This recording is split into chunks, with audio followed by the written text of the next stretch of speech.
Visa છે, ticket છે, બધું જ છે, છતાં પણ એરપોર્ટ પરથી લોકો પાછા આવી રહ્યા છે. જી હા, ટ્રમ્પની ન્યૂ ઇમિગ્રેશન પોલિસીમાં હવે હિસ્સો બન્યો છે મોબાઈલનું ચેકિંગ પણ, જેને થઈને લોકોને એરપોર્ટ પરથી પાછા આવવાની સ્થિતિ ઊભી થઈ છે. Hello, ladies and gentlemen. This is your captain speaking.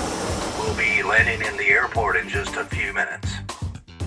Hello, હું જાનવી પંડ્યા. વે ટુ વિદેશમાં આજના એપિસોડમાં જોઈશું કે ટ્રમ્પની આ નવી ઇમિગ્રેશન પોલિસીમાં મોબાઈલ કેમ બાધારૂપ બની રહ્યો છે. માર્ચ 2023માં એક ફ્રેન્ચ સાયન્ટિસ્ટનું ફોન ચેકિંગ થયા બાદ ઘણા જ બધા વિવાદ અને અટકળ સામે આવી.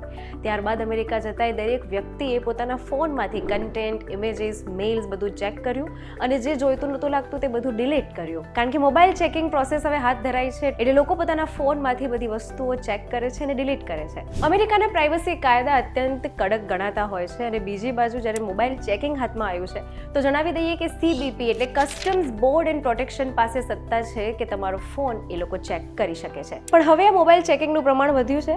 CBP અમેરિકાના અલગ અલગ એન્ટ્રી પોઈન્ટ્સ પર કુલ 55,318 પેસેન્જર્સના મોબાઈલ ફોન્સ, લેપટોપ્સ અને અન્ય ઇલેક્ટ્રોનિક ડિવાઇસીસ ચેક કર્યા હોવાનું જણાયું છે. પણ પહેલા 2 વર્ષની કમ્પેરિઝનમાં આ નંબર્સ વધારે છે. પરંતુ અહીં એક ઇમ્પોર્ટન્ટ રિયાલિટી ચેક જરૂરી છે, કારણ કે 2024-25માં લગભગ 420 મિલિયન ટ્રાવેલર્સે એન્ટ્રી લીધી હતી.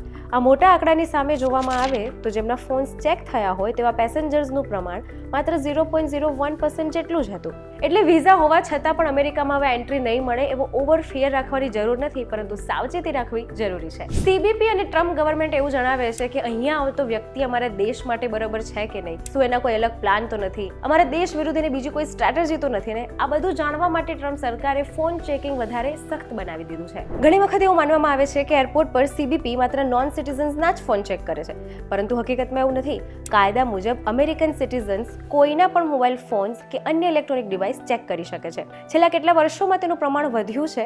લેન્ડ બોર્ડર, સી બોર્ડર અથવા એરપોર્ટ પરથી અમેરિકા આવવા માંગતા દરેક સિટીઝન અથવા નોન સિટીઝનના ઇલેક્ટ્રિક ડિવાઇસીસ ચેક થઈ શકે છે. એટલે કે ફોન ચેક કોઈ ખાસ વ્યક્તિને કે દેશને ટાર્ગેટ કરવા માટે નહીં, પરંતુ પોતાના દેશની સુરક્ષાના હિતમાં વધારે સખત બનાવાયું છે.